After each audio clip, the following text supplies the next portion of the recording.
Hey, everybody, and welcome to Screenfish Radio. I am so glad that you could join us this week as we are talking about Shang-Chi and the Legend of the Ten Rings, the latest entry into the Marvel canon, the latest film entry into the Marvel canon, I should say. And we're really excited to talk about this one with you. This week, I'm thrilled to have two of our regulars now, I guess. Jason Ty and Daniel Collins of Teen Fish. Welcome, guys. Hello. Hey, hi. Shang-Chi and the Legend of the Shang-Chi and the Legend of the Ten Rings tells the story of Shang-Chi, played by Simu Liu, who is a martial arts master, but who has been living in anonymity in San Francisco for the last 10 years. When a team of assassins attempts to capture him and a friend of his, he is thrust back into his old life to defeat his father and the past that he thought he left behind as he confronts the mysterious Ten Rings organization. The film stars Simu Liu, Awkwafina, Tony Leung, and Fala Chen.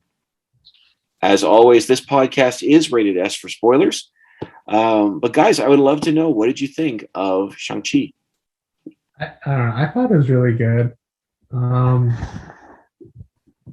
It didn't feel like a Marvel movie for most of it, which I think worked in its favor. Until I guess same structure a lot of ways. But I also did the diversity and inclusion they had. It was like a celebration of Asian culture, like the fighting, the creatures, the backgrounds, them talking Chinese, everything about it. They're trying to do what they did with Black Panther. And I think it worked. I liked it overall. It's more world building, and the fights were good. Yeah. He's got moves. Yeah. I knew Simu from Kim's Convenience. I mean, he's got moves. I know they've got stunt coordinators, all this training and stuff, but I was really impressed with the fight choreography. I was really impressed myself. It was really good. JT, you mentioned about Black Panther. Do you want to talk a little bit about that? Can you tell me what was it about that why did you make that comparison? Just because that was really big for that time. It's Marvel has usually had white male actors as their leads. And also when Black Panther came out, it was really big of them because they were a huge studio and they've always had white male actors. And in Hollywood in general, casting someone who isn't that in an action movie is rare. And then when Black Panther came out, it was they got a lot of people who were Black, knew the culture, a lot of African culture, and worked on everything about it, even the wardrobe and even them making a Wakandian accent. They actually looked at the geography of Wakanda and oh, this is what it would probably sound like, and all these languages. It's not like a bunch of white people or I guess a bunch of white people making stuff up and okay, this is how we're gonna run it. It's actual inclusion and diversity and bringing the culture together. And then this is mainly Chinese, but Asians in this movie and bringing their culture as well. Also, this is kind of crazy, but with this movie, Black Widow, Captain Marvel, and Black Panther, all of which do not have white males leading it. I don't know if you know this, they all got terrible, terrible reviews before the movie even came out by fans. So this is I don't know. It really says something about like, I guess, the audience, right? Daniel, what did you think of the film? Well, I'm gonna be honest. I didn't actually see it. No, I'm just kidding. Movies you missed. No, I really enjoyed it. I think I kind of agree that it almost doesn't really seem like an MCU movie up until that kind of like end battle. Um, I think Marvel did a good job at not making this movie uh, just like another, post Endgame. How are we figuring everything out? Like that sort of movie. Because I kind of expected like the first few sets of movies post Endgame to be like that. Um, but in all honesty, like that hasn't really happened, and I like that because you know I do want to know how people dealt with it, but I also just want to kind of continue the actual stories, or like with Shang-Chi, learn new stories and meet new characters, uh, and see what they're doing and everything. So I like that this was you know Shang-Chi's origin story and not so focused on you know it's part of the MCU, so how are they dealing with the blip and everything. um, so I think they did a really good job with that. I think like the fighting and like the cinematography, I think was done really well. Um, I To be fair, like I'm basing my experience watching this, like seeing it in the 4DX, I kind of had that added experience of like movement and wind and all of that. Uh, so that definitely adds to my enjoyment of the film.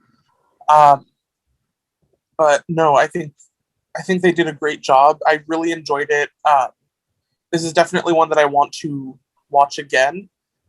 But yeah, no, I really enjoyed it, and definitely after the ending of it and the post credit scenes, I am really excited to see what Marvel does with Shang Chi in the future.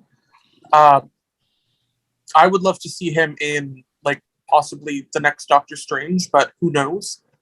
Uh, but no, it was done really well. I think based off of other MCU films, like this is definitely one of their top tier movies, in my opinion, alongside movies like Black Panther, Captain America: The Winter Soldier. Again, my opinion, Black Widow. Um, so I definitely enjoyed it, and will definitely be watching it again. Yeah, I thought it was great. I really thought it was great. And yes, I too saw it with the 4DX. So, there's a bit of an experience there, but that's not why I liked it. The more I think about it, the more I liked it is because I love it when they take risks. Um, and I'm not saying that this was a huge risk, but I like when they do things differently, different voices, different characters outside the norm. And when we started off this train like 10 years ago, you're right, JT, it was all white male lead actors. And until recently, that has been the trend, white male leads. The idea that Marvel is trying to be more inclusive and global, and we have Miss Marvel coming up soon. Um, and of course, well, I don't know what's going on with Black Panther. I have no idea what's going on there. But with Black Panther before, and well, Black Widow is a bit of a strange one because she's dead. But it is like, I mean, the more that they get into these different faces, different voices, the more interesting I think it gets. And I do love, and I thought that he was great. I will say that I thought that he was great as a lead. He has the comedic chops to make it work. Like, he himself is very funny. I love Awkwafina. I think she's highly, highly underrated. I thought that he was just as good. I wanted to watch his story play out. Ironically, I will say that the thing that drove me nuts in this particular film was the white guy. It was Trevor Slattery. I am in the minority when I say I love him in Iron Man 3. I love Iron Man 3. Most people despise it, and it's basically because of what they do to the Mandarin. And yes, so you had to bring him back. I didn't expect him to carry a fluff ball with wings and be in the entire second half of the movie. Like, I was like, why do we need him in this giant epic battle at the finale of the film? The most appropriate thing was when he pretended to play dead. I'm like, yep, that all right. That I'm okay with. Ooh, excuse me. That I'm okay with, but my goodness, his character, he was so unnecessary. I wanted to focus in on Awkwafina and on Katy and Shang-Chi as their story unraveled. That to me was interesting. But he was just sort of there. I'm like, why is he in this thing? And why is he still in this thing? But yeah, no, I thought it was great. It really is a beautiful film. I will say this. We've compared it to Black Panther. I think in importance, on the level of importance, I would compare it to Black Panther. The thing I liked about Black Panther that was better, one of the things I liked about Black Panther that was better, was that they showed you more of Wakanda. I didn't feel like they showed us very much of this particular realm. You know, not Talo. Pardon? Talo. Talo. I didn't think we saw very much. We saw their beachfront property. You know, but that's not a criticism. I just thought that I really loved how Wakanda had. They showed you all the different areas of Wakanda. Which I would look forward to in a sequel. Maybe they would show us more in future films. But in Black Panther, they didn't just bring you to the palace and then show you the field in front of it. Like, they took you to the area that was in the mountains. They took you to an area that was where they did their battle. Like, it was just a little bit more expansive. Mm-hmm. Which I liked. I liked that. The most we get from Talo is the scene where his mother and father meet, and the village next to the water. But I thought it was beautiful. It was a beautiful, beautiful film. And the storytelling was unique as well. I thought that was really interesting. I think Black Panther also had a better villain. Yes. Yeah. And I knew, like, his whole character was all about kind of like, I guess, freeing the slaves kind of thing. Like Killmonger. Anti-oppression and like bringing, basically, I guess, freeing Black people in America from poverty. This was more, I don't know, I guess it didn't need to do that in this one, but I didn't like that the villain was just some monster at the end. I don't know. It felt too much, too quick. Especially since the monster didn't talk.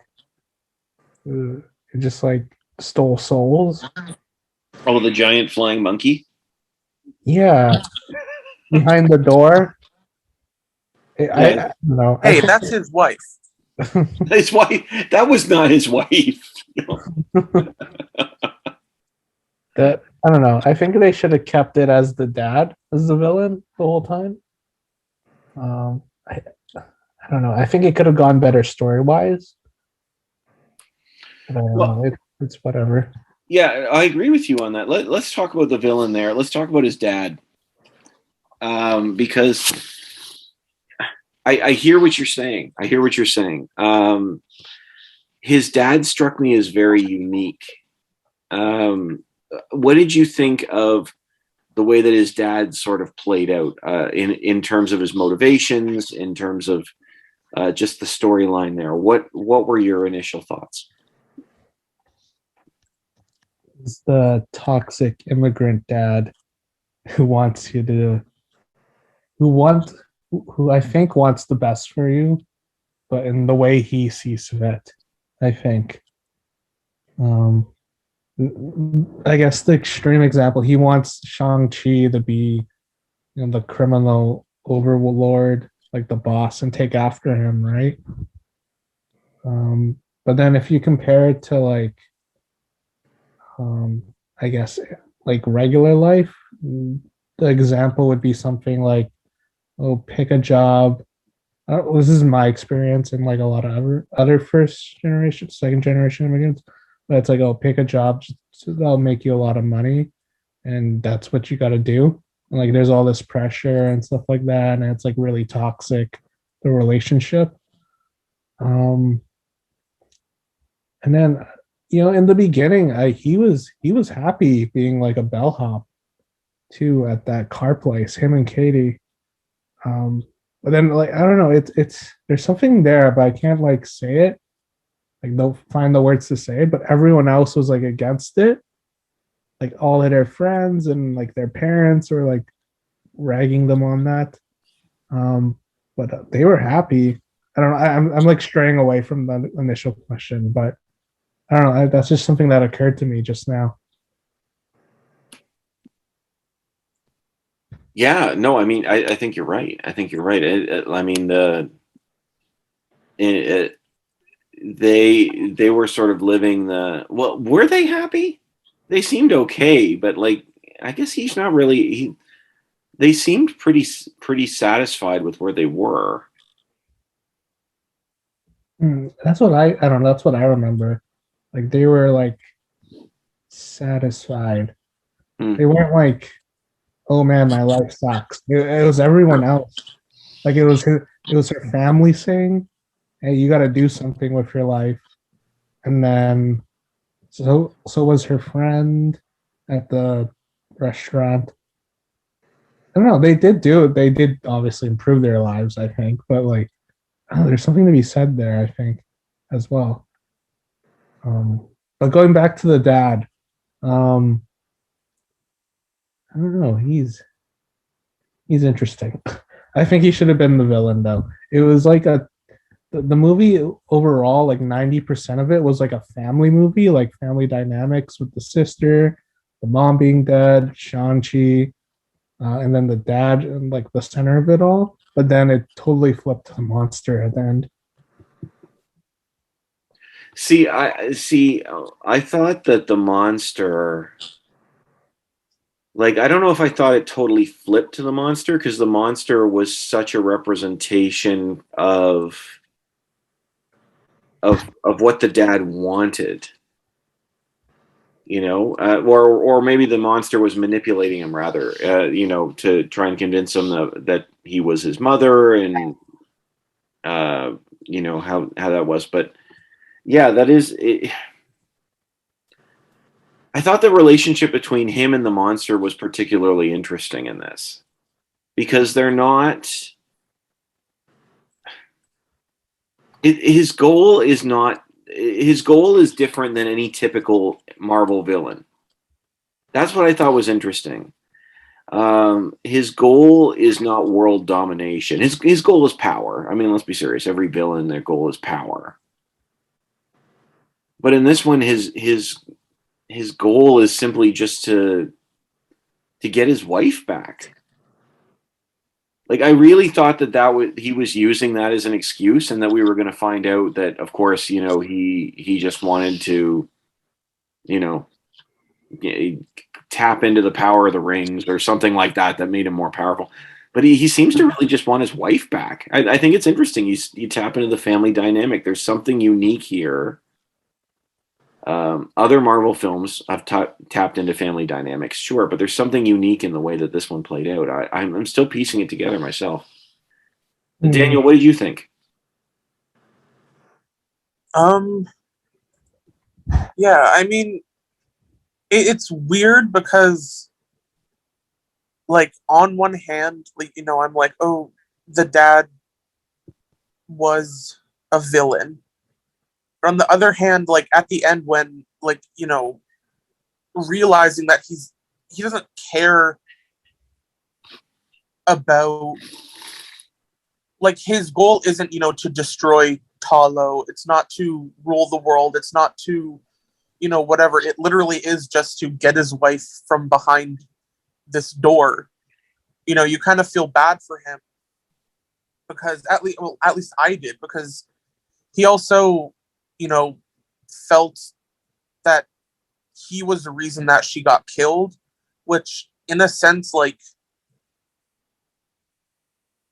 he kind of is, but isn't, because, the people that killed the wife were the ones who killed her. He didn't. They made that choice to kill her. But he I don't know if you remember, he blames it on Shang-Chi. Blames what? Her death? Yeah, he was mad though when he said it, but he said, yeah, you watched your mom die and you did nothing. I think that was more him just kind of projecting, because I think he, like, I don't remember if it was Shang-Chi or if it was him who said something like after, uh, or it might have been Shang-Chi actually, but, like, because of what the dad was doing with this, the 10 rings and whatever, um, the people who killed the wife, if he wasn't part of this, like, crime organization thing, the wife wouldn't have died. Mm-hmm. So I feel like, he definitely feels guilty about that, because he knows that if he had done what she said and left the criminal business or whatever, she would probably still be alive, and their lives would be completely different. Uh, so I think he definitely, like, feels guilty, and I think when he kind of, said that to Shang-Chi, saying, you just stood there and watched, I think that was just more of him projecting that guilt, not really him actually blaming Shang-Chi for it. But yeah, I don't know. Like, by the end of it, when he, like, dies, I'm like, I feel kind of neutral. I'm not like, yeah, he deserved to die. He was a villain. But I'm also not like, how could they kill him off? I'm just kind of like neutral, because I don't know. I feel like they could have done more with him. And the flying, like, monkey thing, whatever, lizard monkey. Um, I don't know, that monster thing too. Like, I do kind of feel like that last main fight scene at the end was really rushed, and I feel like there wasn't, like, a proper story that came with that, because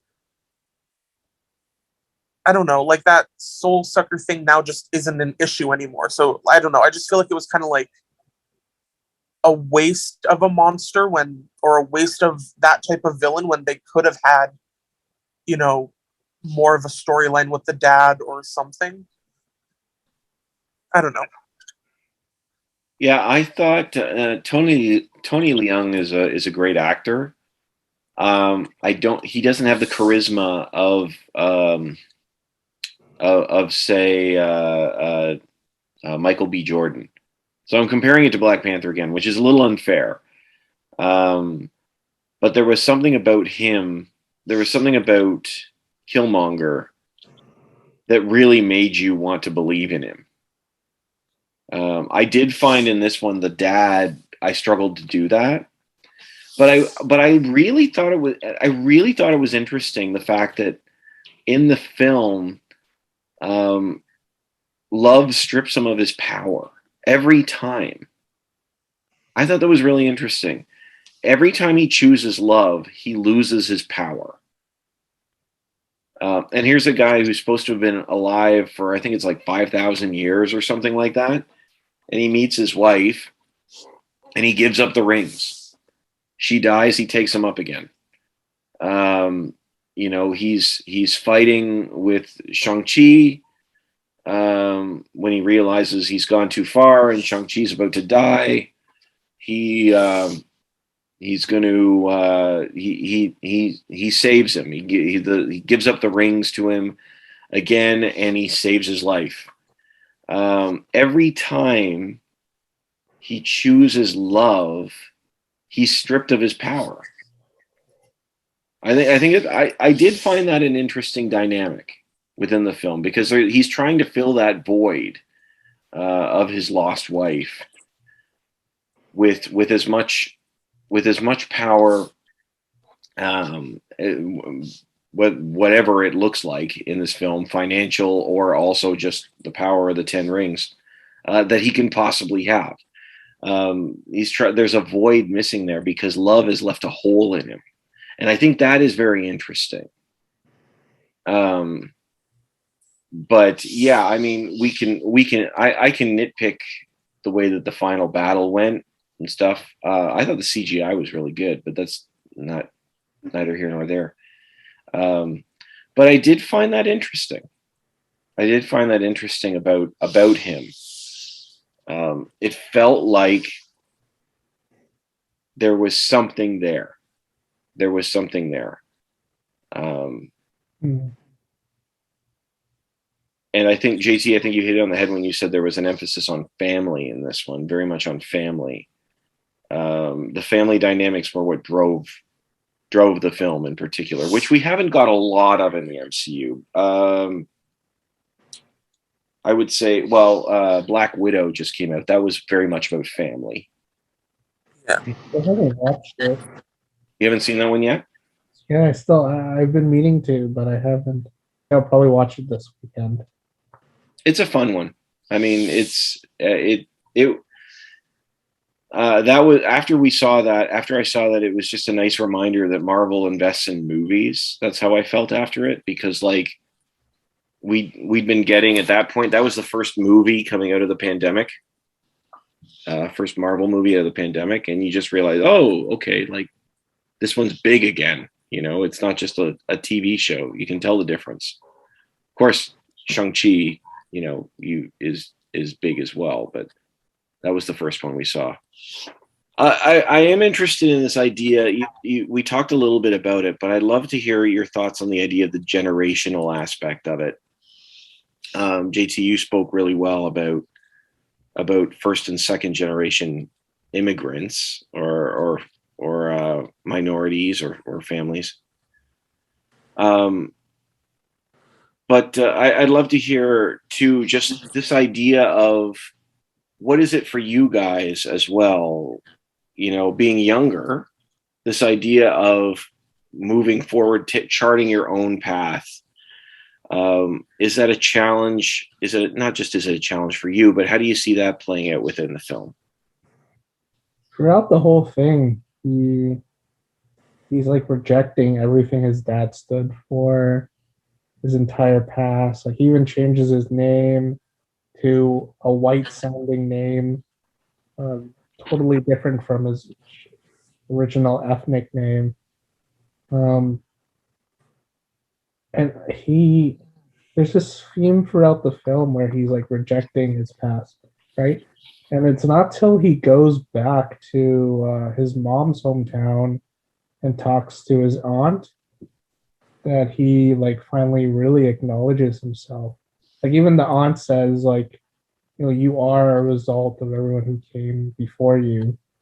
I think it's really, my guess, it's saying to the audience who are born in America or born in like an English white speaking country, like that are Asian or even any immigrant, like you don't have to reject your culture or your past or your family ties, and it is a part of you. That's what I think, at least. So yeah. Yeah, for sure. Daniel, what do you think? I think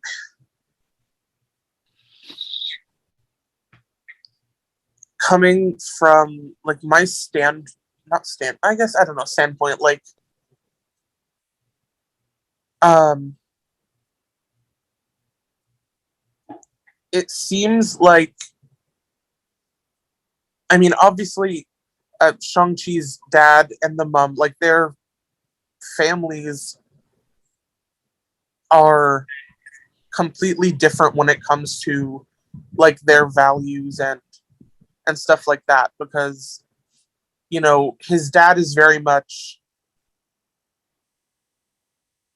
you know I want you to learn how to fight and be the best fighter, period. Like, that's it. This is what I want you to do, so this is what you're going to do.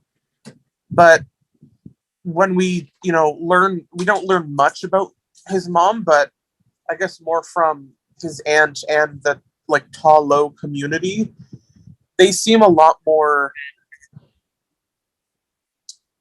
open to like expressing what you want to do and who you are, rather than sticking to you know this is what I'm being taught, so this is what I have to do. um and I mean, it shows up in the movie. Like, Shang-Chi obviously hated what his dad was you know teaching him to do, like, to grow up to not even have a choice if you want to be a super assassin, just being trained and told this is what you're going to do. I've trained you your whole life, you have to do it, whatever. That's obviously not what he wanted to do.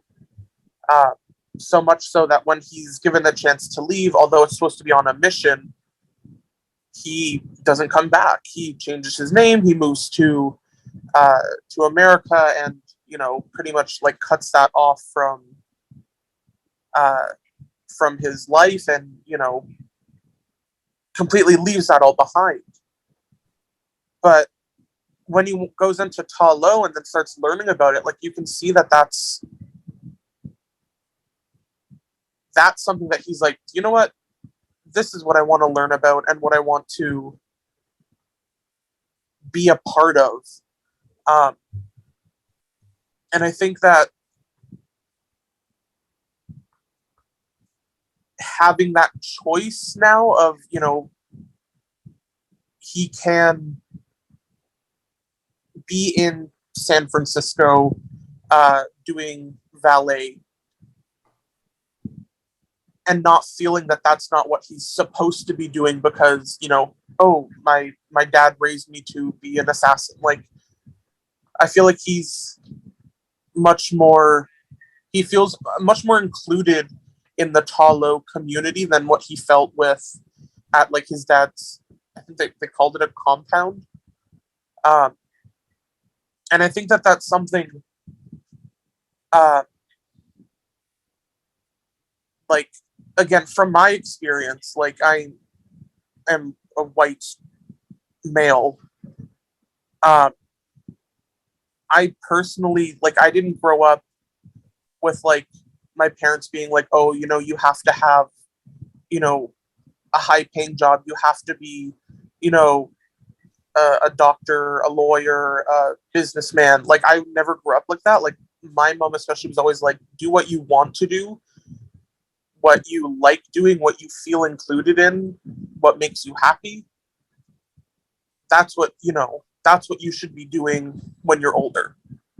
Um, but I know, like, a lot of like people that I'm close to, a lot of my friends who are from different cultures have like, feel differently, feel like, they have to follow a certain path that their parents have either laid out or expect them to do because they don't want to, disappoint or, you know, feel that kind of like, you know, I'm letting my parents down, which I feel like that, like, that kind of gets brought up more a bit with Katy.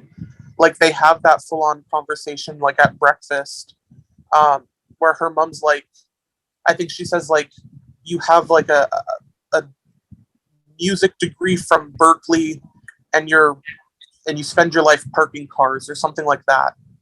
And she's like, well, I like parking cars, you know. Um, and then again, like with Shang-Chi, his father raised him, teaching him to be an assassin. That's not what he wants to do. So you can definitely see that there's,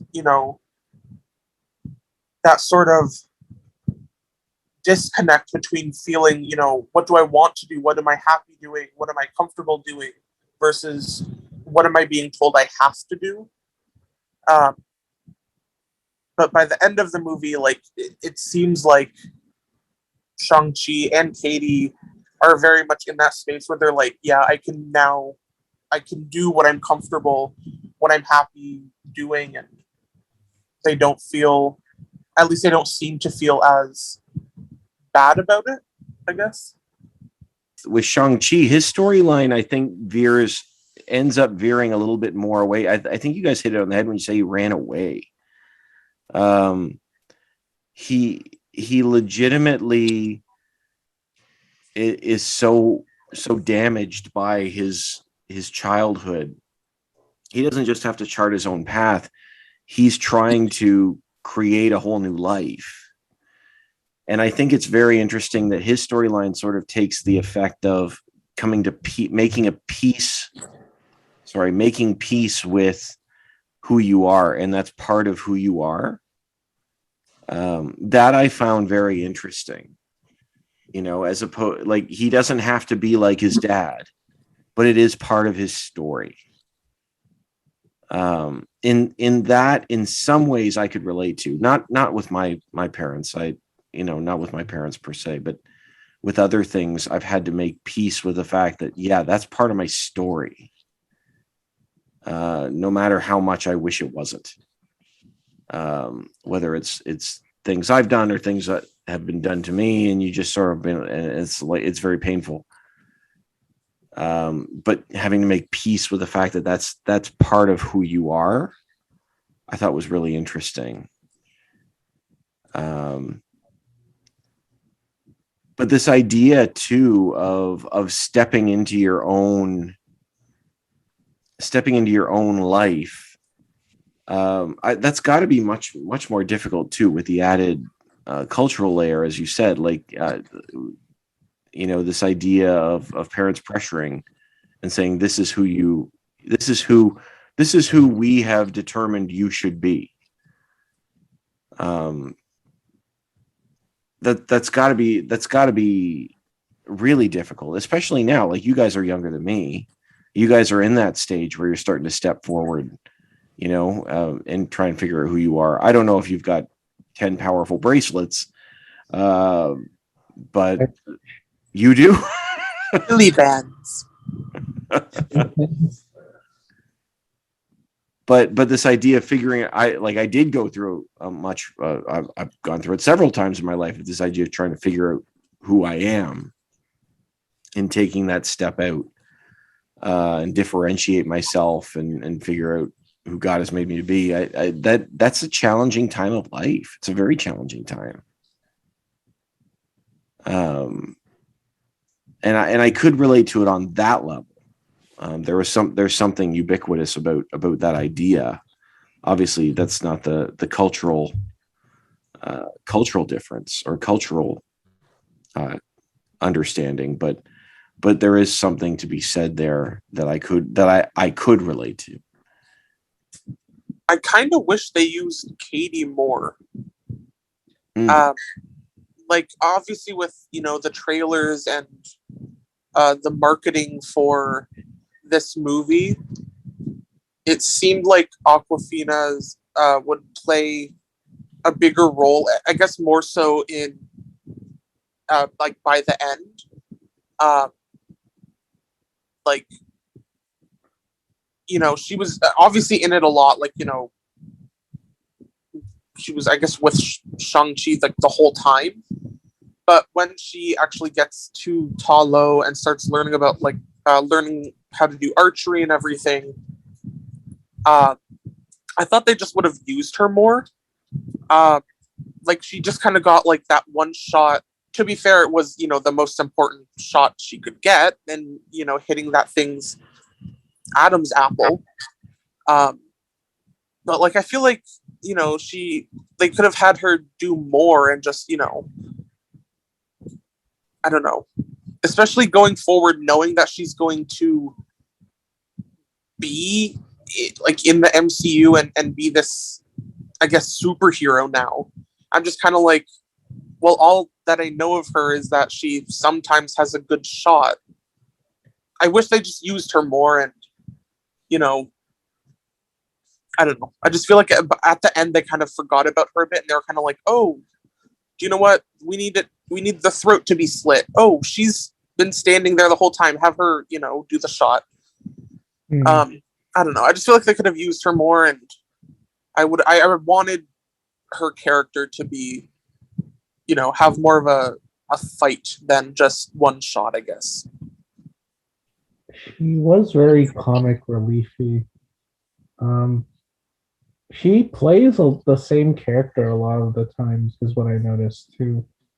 So I think maybe that's something that made it her character like that, I guess. Because it felt like, if you've seen Crazy Rich Asians, it felt like literally the same character. So I think that's what we're going for. I don't know. That's her thing. That's her thing. But no, it would have been nice to see her come into light as well, a bit more. I mean, it was a good shot. She got like the one money shot, and then the car scene was pretty good too. Is it bad that I hated that? That I didn't like. That she got the shot? Yeah. Because it was like too gimmick or corny. Like, oh, she's gonna hit it, right? Well, yeah, it was like she trained for an hour, and then she managed to hit a pinpoint on a dragon. And see that, I mean, it all tied into this idea of taking, like they say earlier on, you got to take your shot, and it's about life. But like this thing where all of a sudden it's like, oh, she's not ready to shoot the arrow. Oh, okay, someone's got to. Oh, it's got to be her. Oh, she did it. No, because I loved her in the movie. I thought she was great. I agree. You saw the shot coming, right? There was no pressure. Yeah, it was almost not dramatic because it was so blatantly obvious that it was going to play out that way.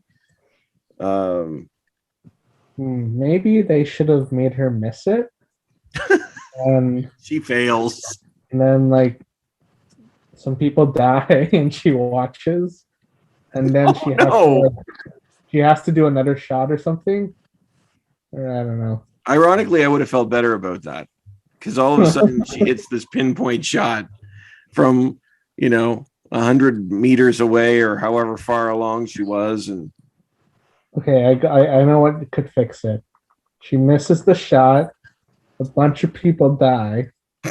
She has to go to get the arrow that she missed, climb up to the dragon's throat, and then stab it with her bare hands. Yeah, that would make more sense, wouldn't it? You know what I liked, though? What I really liked is that she wasn't there just to prop him up as a girlfriend. Yes. Now, it's still his movie. It's still his movie, very much his movie.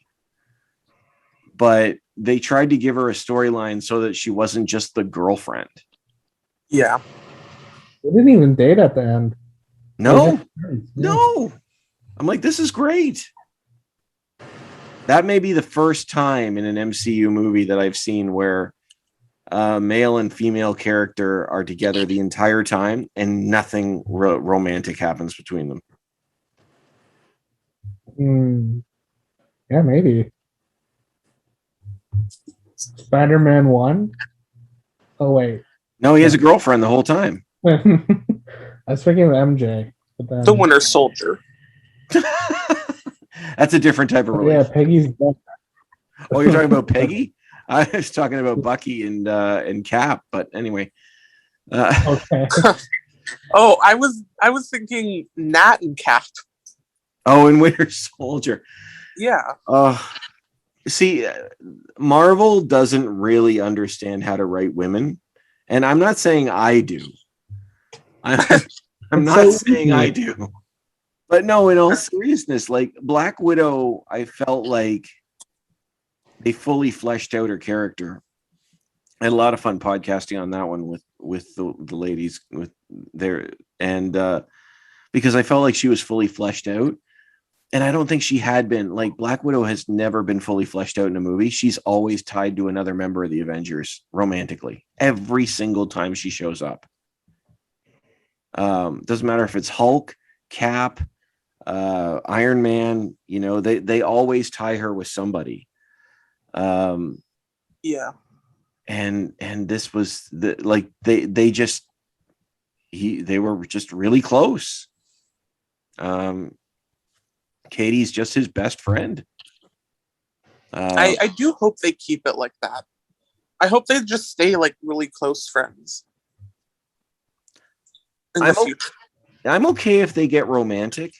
I'm not okay if she loses a character. Like she loses a character arc because of it. Like a Doctor Strange, which I love. Doctor Strange is like seriously one of my favorite MCU movies. Like it truly is. Her character,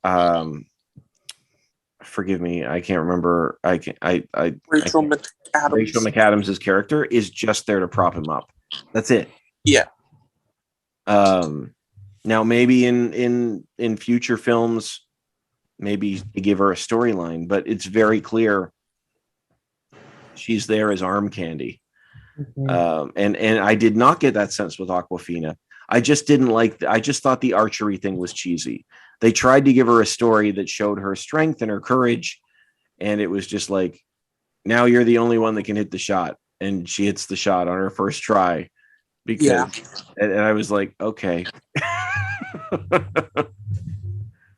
I even think like just in that scene, have her miss the first time, miss the second time, and maybe just show her like in a bit of distress and maybe even having to like prop herself up and just kind of be like, take a second, breathe, you got this,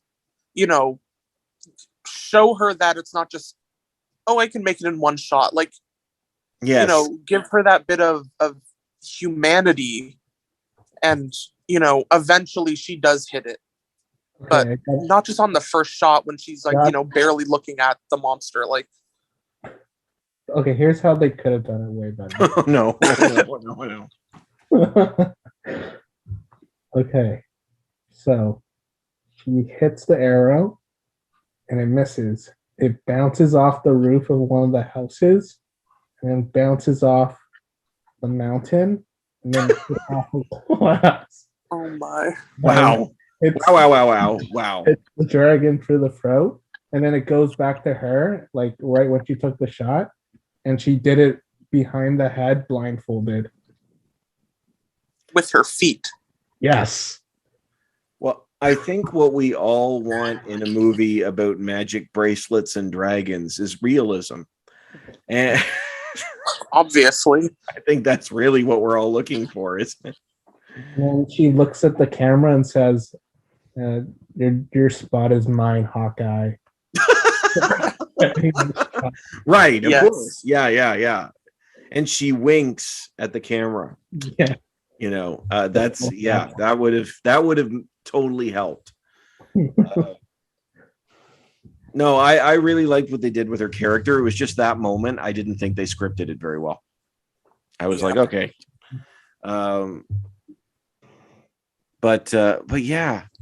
But I did think it was fun. I thought it was a lot of fun. You know what I loved was how important they made them in the MCU so quickly. I thought that was very interesting. Mm-hmm. That final scene, where they're all standing around. Like they kicked him up to Avengers level extremely quickly. And I really liked that. I thought that was actually really impressive. I thought they were gonna mug him at the end for the rings. You know, they They came out of nowhere. He's like, "Yo, bring the rings." I'm like, "Oh, are they gonna steal it?" why would Wong mug him? Well, I mean, it did all that crazy stuff, and then he's like, "Yo, bring the rings," and I'm like, "Oh, are they just gonna take it from him?" Because he doesn't have it in the comics either. So I'm like, maybe this is how they get rid of them. You just take it. Dang, that got. I think we're underestimating too. The best joke in the movie is actually from Captain Marvel. Oh, Because whenever she's on it, she's like Pokeroo. She always has to run. Has anybody else noticed this? Every single movie she's in, she goes, "You know what? I gotta go, but I'll see you later." Get my number from this guy. That's her thing. I guess it's her thing. She's a busy lady. She's gotta go. Got some dishes to wash. Okay. Kidding. Well, guys, this has been fun, but we should screen it or skip it. Screen it or skip it. Shang-Chi, Legend of the Ten Rings, screen it or skip it. Screen it. Definitely screen it. Yeah, it is for me. Marvel movies often are. I'm not going to lie. I really enjoy them. Some are better than others. I thought this was one of the better ones. I want to see it again to validate that. But no, I thought it was really good. I thought it was really good. I love him and I love her. I thought there's really they've really built us into something that could be very, very interesting down the road. Okay. Oh, did you hear the theory about the rings? It's leading. Well, it's not a crazy theory. It's leading to the Eternals because there's 10 Eternals, and then there's 10 rings, and then the rings in the end credit scene we're calling someone, and then also the rings give you eternal life. So the theory is that it belonged to them. Interesting. That it leads directly to the Eternals movie coming out. I am very much looking forward to the Eternals. I think the Eternals is going to be underrated. Everybody's excited about Spider-Man and all that stuff. I get it, but I think Eternals could be the best one this year. I think there's potential there. Yeah, I think there's some real potential there, and the story they want to tell is going to be. I think it's going to be a lot more important than people realize because they're so excited to see what the craziness of the new Spider-Man movie. I think people are looking past the Eternals too quickly. It's going to be really interesting. Guys, thank you so much. This has been fun. Looking forward to chatting with you guys again. But thank you guys so much for coming on. I really appreciate it. And thank you all for listening. We will be back next week. And you can find us wherever podcasts are available, or at least we're trying to do that. Google Play, Apple Podcasts, Spotify, so much more. We are trying to get these up on YouTube as well. For the first time, trying to be consistent with YouTube as well. So you can look for us there. And as always, if you go to the podcast page, you can download Fishing for More, which are small group questions that you can have to help get the conversation started where you are. So, guys, thank you so much. I love chatting with you. I really appreciate your insight. And for you at home, we started the conversation. This was Screenfish.